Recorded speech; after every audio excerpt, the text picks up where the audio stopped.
Hi, this is the first video related to the Erasmus Plus project named Developing a Higher Education Curriculum in SET Teaching for the Health Protection and Promotion of Intellectually Disabled Individuals. This has the following identification under the Erasmus. This is our introduction plan for this lecture. 1. It's a fact ICT is important for students. 2. The role of the educator in empowering the future. 3. Integration of ICT into teaching and learning. 4. The role of technology in the classroom. Is it better or worse for students today? 5. Challenges and considerations. 6. Trends in ICT and education. The wheel was invented a long time ago, but we're way behind. Hi, my name is Jana Velkovsky. I'm 13 years old, a student in a public school, and a passionate football fan. In addition to that, I'm a kid with a disability. My condition is known as SMA, spinal muscular atrophy, where the muscles are getting weak, but the brain remains strong. I love football. I'm a passionate football fan, and my passion has brought me so much joy and so many great experiences so far, more than I could have ever imagined. For example, I was offered to join a brilliant campaign by the UEFA, that is, the Union of European Football Associations, to raise awareness about equality and access issues, which meant, among other things, I got the honor of public recognition, a public space, and I got an opportunity to meet several famous players who are my heroes. I have also had the opportunity to speak at the General Assembly of the United Nations in New York as part of the World Children's Day celebration in 2019. These are just a few of the amazing moments I've been able to do. But the thing is, it's not just a coincidence or simple luck that this happened to me. I was able to do all of this, not because it was easy or simple to perform, but because some important things were given to me, like the support of my family, of course, inclusive education, an environment I was raised in, but also very much because of my wheelchair.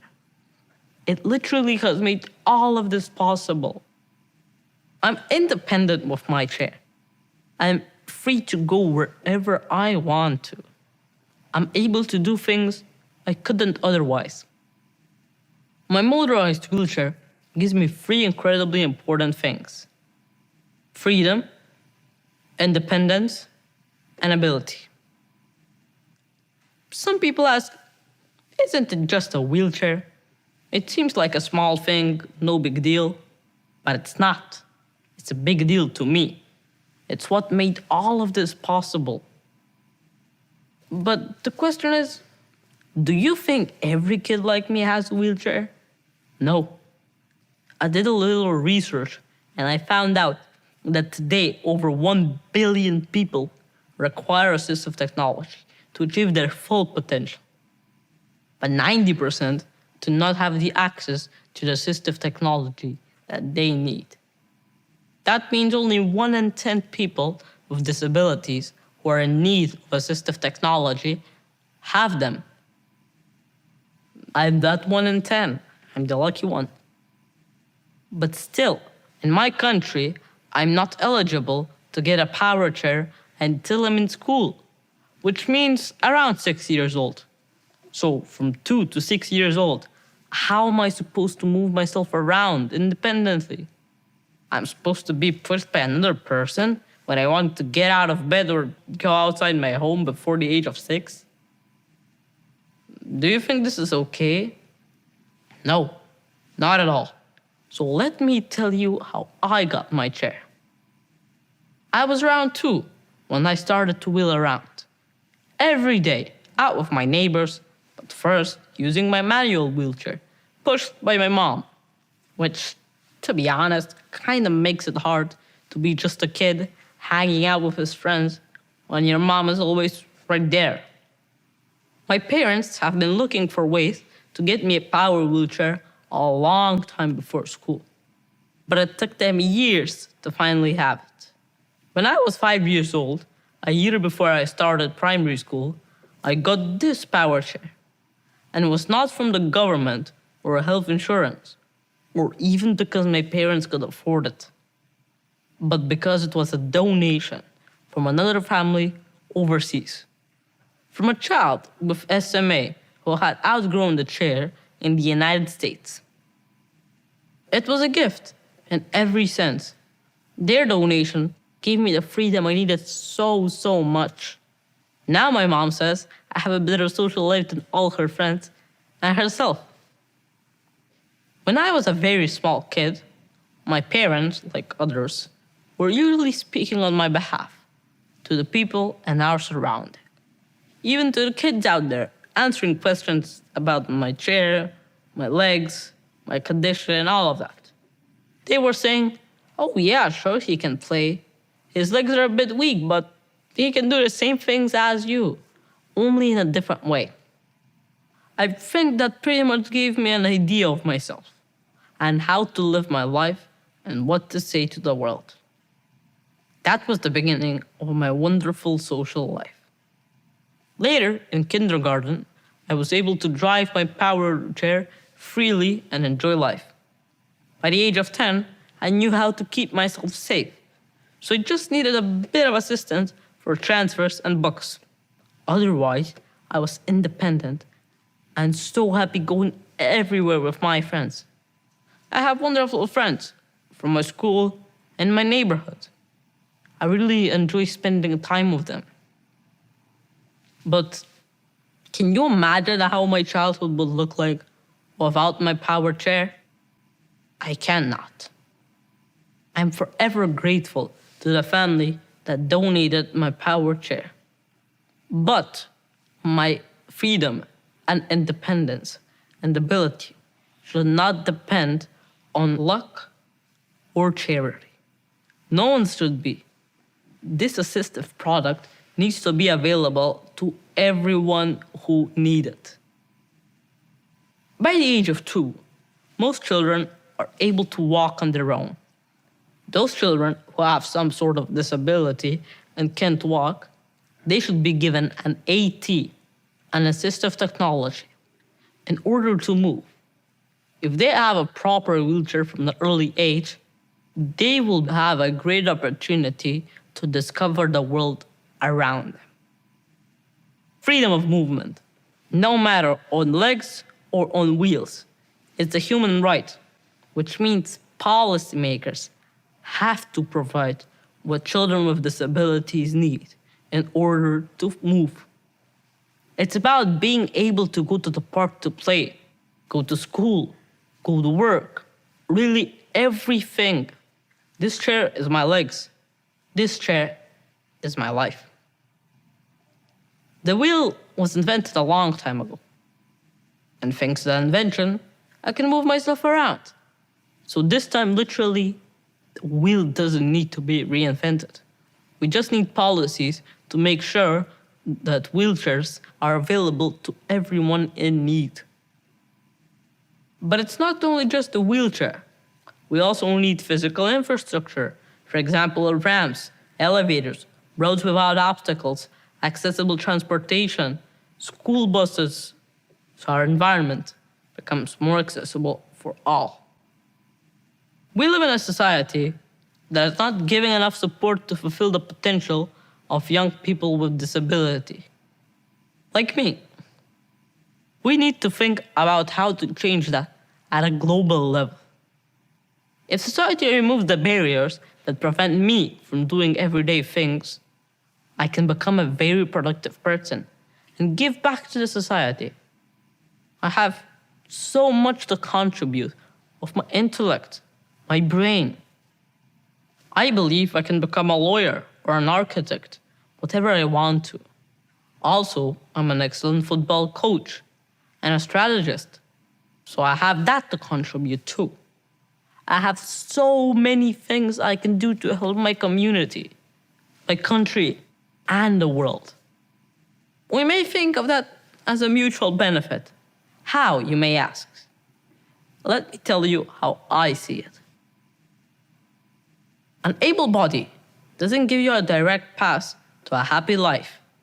A person able to walk still needs help with other things that I can do well. So for example, for me, helping a friend on a math test is the same as him helping me with my backpack. I don't see a difference. He's struggling, I'm struggling. He's good with his strong hands, I'm good with my strong knowledge. We're helping each other. That's what friends do, and that's what society should do. Once, I was out with my friends, and an old man approached me and started a very nice and polite conversation by simply asking me first, "What is your condition?" I felt deeply touched by the honesty and simplicity of his question. I was only 11 and felt so respected that he asked me, and felt very comfortable to speak on my behalf and answer him. I explained to him why I can't walk and what they need in order to function. Usually, people only stare.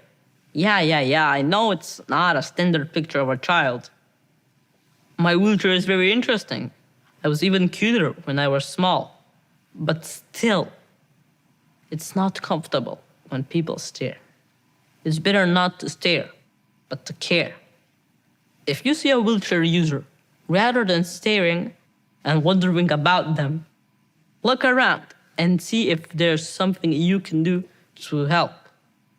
If there aren't ramps, if doorways are too narrow, maybe that's something you could work to get fixed in your building, in your city, or in your country. Each one of us can make a small change, but the governments are supposed to make great changes. I, and people like me, need help from public policy makers to be able to live with freedom and independence. I wish that more people were like that old man, asking me and children like me what we need and listening to our answers. I told you at the beginning, I love football. Just in case I wasn't clear, I really love football. A lot. And to me, the whole world is like a giant football team. But I took part in the campaign Equal Game, not only because I love the game, but because I strongly believe that everyone can play all around the globe.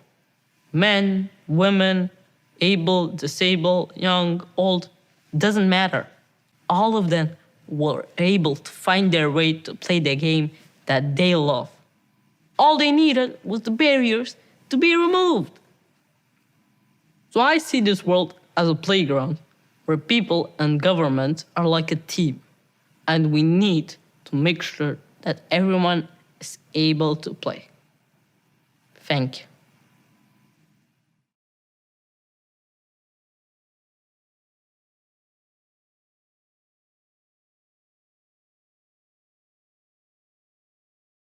Why is it important to give access to all? 13-year-old Anna Velkowski, an avid football fan and student at a public school, tells her heartbreaking experience of growing up with spinal muscular atrophy, SMA. She overcame physical challenges and had great times since she had a strong attitude and a passion for football. She joined the DUFA movement and started advocating for issues of access and equality, which attracted attention and allowed her to meet her football heroes. Developing independence was challenging for Anna, but she had support from her family, an inclusive school, and her most crucial tool, a motorized wheelchair. Her wheelchair gave her freedom. It allowed her to go anywhere and do things that she otherwise couldn't. Although other individuals might not think much of it, Anna emphasizes how much it has impacted her life. So, let us continue to analyze why is it important to give access to all. Over 1 billion people, according to a study, require assistive technology to reach their full potential, but a stunning 90% lack access to it. Even though Anna is among the 10% of individuals with the necessary support equipment, she knows this shouldn't be a matter of luck or selflessness. Anna recalls the early years when her condition forced her parents to speak for her. The acquisition of a power chair, However, at the age of 5, radically altered her social life and gave her independence and self-assurance. Anna appreciates the connections she made and the experiences she had, all because of her wheelchair.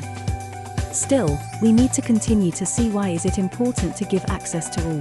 The tale of Anna serves as a reminder of the value of accessibility, diversity, and the requirement for increased assistance for those with disabilities. It serves as a call to action to ensure that everyone has access to equal opportunities and that a lack of resources constrains no one's potential. The story of Anna motivates us to work toward a time when everyone who needs assistive technology can easily use it, enabling them to live happy lives and realize their aspirations. Let her tale exemplify how willpower, encouragement, and the beneficial effects of accessible technology can change people's lives. I've been thinking about something. We have so many cool gadgets nowadays. iPads and laptops and smart mobile phones. So how come we can hardly ever use them at school? Who decides that we, the people who are supposed to learn, can't even use the tools we're most comfortable with? Use of these gadgets is abbreviated to ICT, Information and Communication Technology. In fact, many people believe that children learn much better by using ICT, but many local authorities struggle to provide their students with this. The problem is not the actual hardware, the schools are full of it. The problem is how to use ICT smartly to improve learning. But why is better learning important? Well, Norwegians like to think they are the best. However, the truth is that even though Norway spends more money on schools than most countries, Norwegian students score average on international PISA and TIMSS tests. Why is it like that? And what are the consequences? Norway currently makes a good living from its oil. However, it could all be gone by as soon as 2030. People say that after the oil, we will live off knowledge. As far as I can see, this means that more of us will have to get a good education. But with so many of our young people dropping out of high school, can we really claim that we're on the right path to become a knowledge-based society? It doesn't look like it. Are we just expecting our students to suddenly realize that they are the nation's future and get their act together? Or should we try to make schools more relevant and motivating for students so that this happens naturally? If more students learn better, would that possibly motivate them to continue and not drop out of high school? Wouldn't that actually help to create a knowledge-based society? Okay, if we agree that society benefits from improved learning, how do we reach this goal? Well, then we're back to the gadgets. I believe it would be smart to take advantage of students' interest in ICT. Computers can teach us to learn things in different ways. And they also make learning advanced concepts easier, if that's what you want. Imagine, instead of reading about DNA molecules and cramming in facts you don't really understand, why not visualize, simulate, and animate the DNA molecule? Wouldn't this make school more exciting? If you actually understand what you learn? How about math? Wouldn't learning improve if formulas were brought to life using dynamic graphs, rather than struggling with cryptic X's and Y's? And how about other subjects? Would it inspire us to have all the information in the world at our fingertips, just a few mouse clicks away? I think it would. I feel excited just thinking about it. So what's holding us back? Well, ICT is a part of the curriculum as the 5th basic skill. That's a good start. But the curriculum itself is no guarantee, because nothing happens to those who don't follow it accurately. Therefore, it's probably more important to get the actual teachers into the idea of using ICT in their lessons. Could increased use of ICT in teacher training encourage teachers to use ICT in their own lessons? And what if they were given the time and resources to keep their ICT knowledge up to date? Wouldn't that pave the way for smarter use of ICT in education? Could we, by using ICT smartly, improve learning, motivation, and then results. If we could do that, wouldn't we be better suited to create the knowledge-based Norway of the future?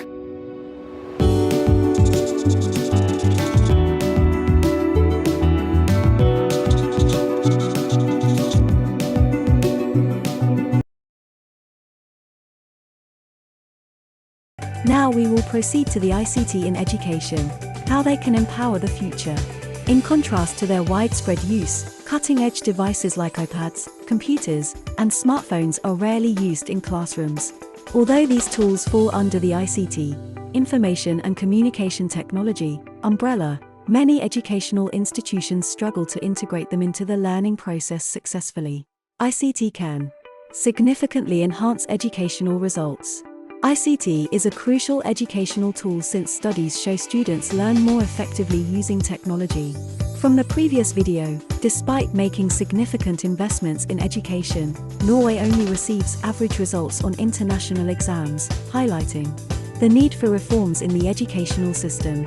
Utilizing students' enthusiasm for ICT might be a smart move. Teachers can improve comprehension and make learning engaging by adding technology into their classes. The ICT in education, empowering the future. Including ICT in the curriculum is a step in the right direction, but implementation remains challenging. Training teachers to use ICT in their lessons and providing the necessary resources to stay updated on technological advancements is crucial. By smartly utilizing ICT, education can improve students' motivation, understanding, and academic results. A technology-driven approach can help pave the way for a knowledge-based society, preparing the next generation for a prosperous future. The ICT in education, continuing to empower the future. Embracing ICT in education extends beyond just utilizing tech tools. It's about unlocking technology's vast potential to redefine learning, promote personalized instruction, and enhance student engagement.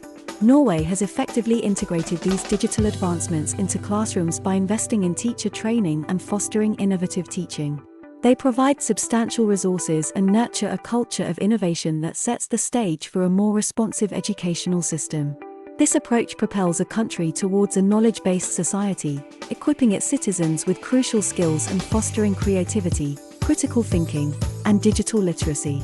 These empowered individuals, prepared by a modern education system, stand ready to shape the nation's future actively, driving personal and societal progress.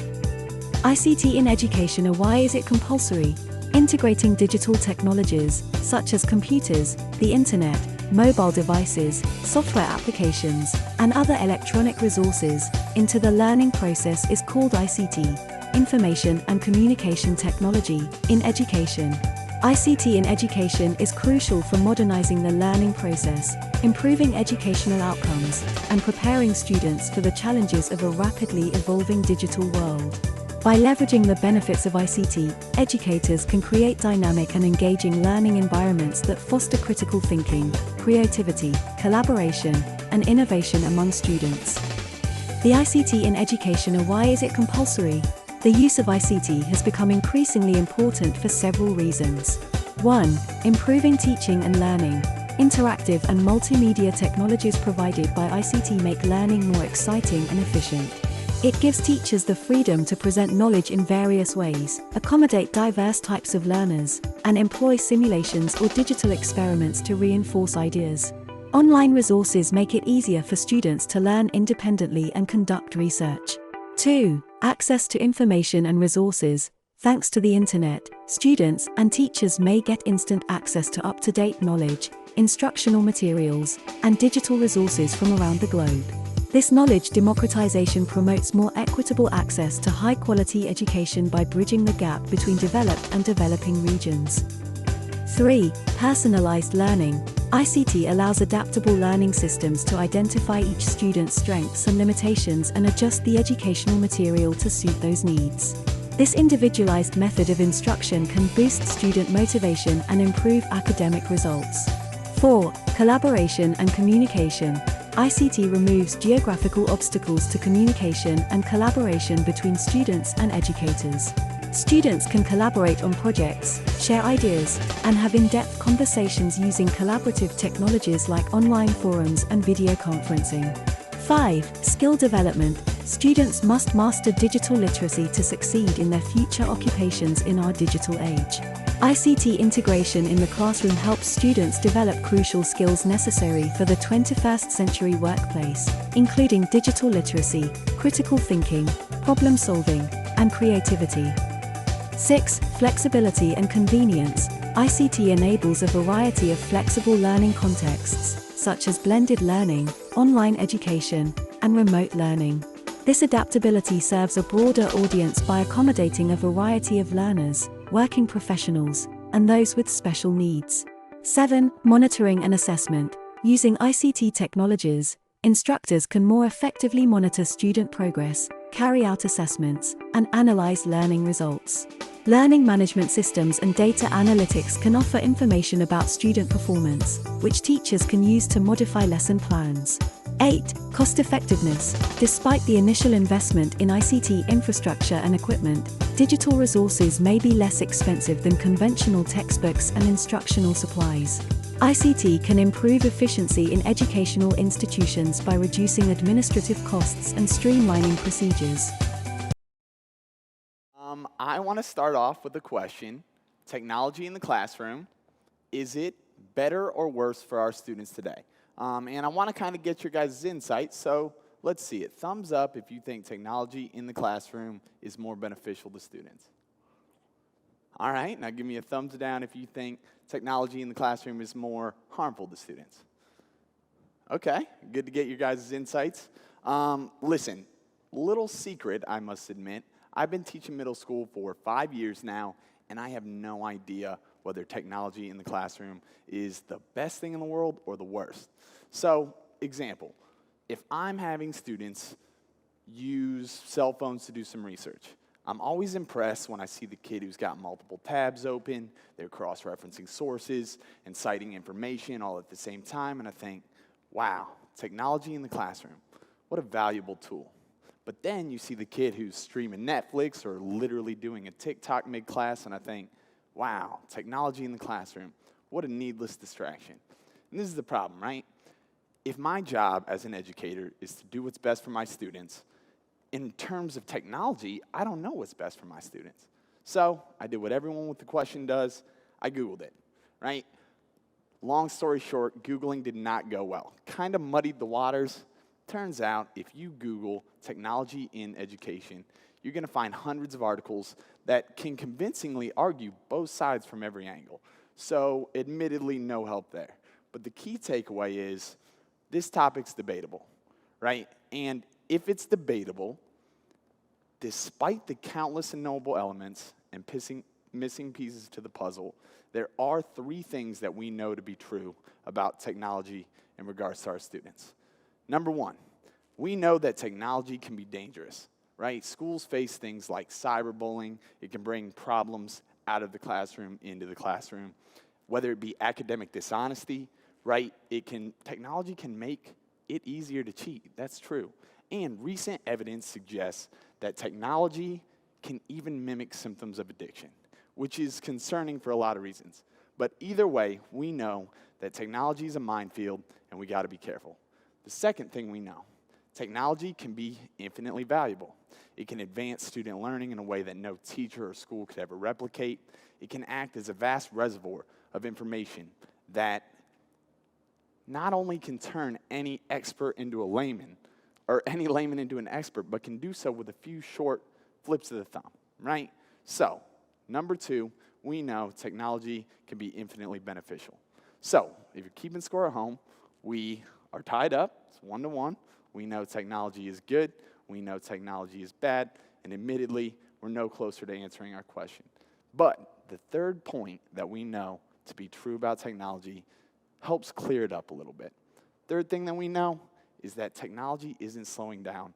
In fact, it's speeding up. It's safe to say that technology isn't a fad like bottle flipping, doesn't have an expiration date, it's not going anywhere. And if that's the case, and you're a student in 2019, you were born sometime after the year 2000. That makes 100% of our student body card-carrying members of Generation Z. Now, Generation Z is most commonly referred to as digital natives. And this term says it all.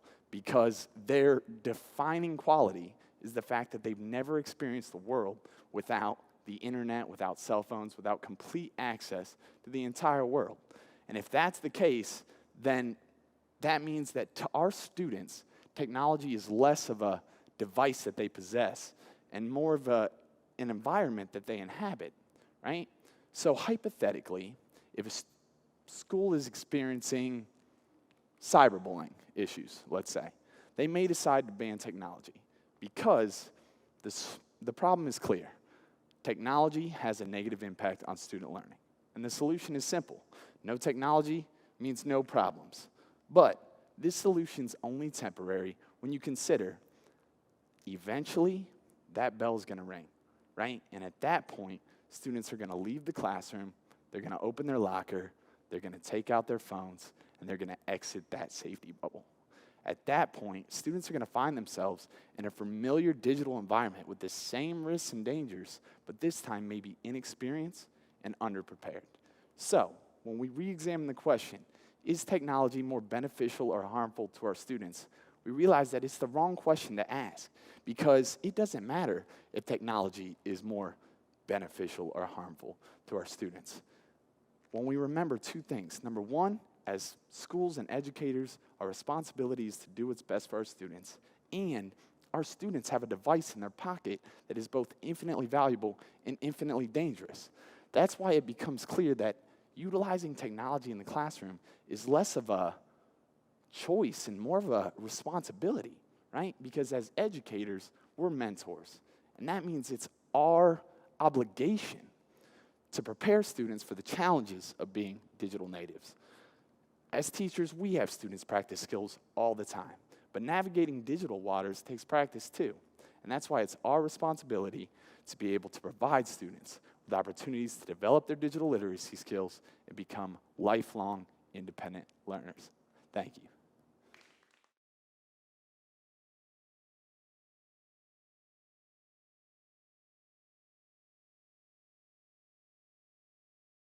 The role of technology in the classroom. Is it better or worse for students today? The previous speaker brings up a thought-provoking question about the role of technology in the classroom. Is it better or worse for students today? They acknowledge solid arguments for both sides of this issue's contention.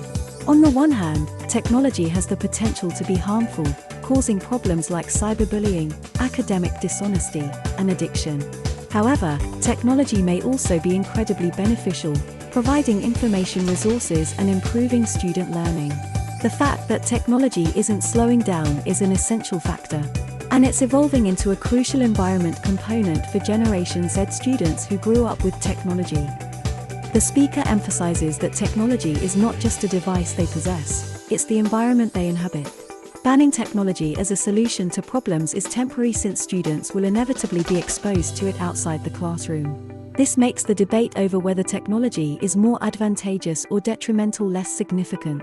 In the speaker's opinion, technology use in the classroom is a duty rather than a choice. The responsibility to prepare pupils for the digital difficulties they would encounter as digital natives falls on the educators. Digital literacy is essential and should be promoted to help kids become lifelong independent learners as they practice other skills. Another significant claim clarifies that educators must give pupils the tools to navigate the digital world when using technology in the classroom. Teachers may help kids become more digitally literate and better prepare them for the issues they will face as they mature in a technologically advanced society by allowing them to do so. Challenges and considerations. When we promote the use of ICT in environmental education, it's necessary to take into account some challenges and considerations. Infrastructure and connectivity. A solid infrastructure and fast internet connectivity are required to ensure efficient use of ICT in education. The digital divide refers to unequal access to technology and the significance of closing the gap to ensure fair chances for all students.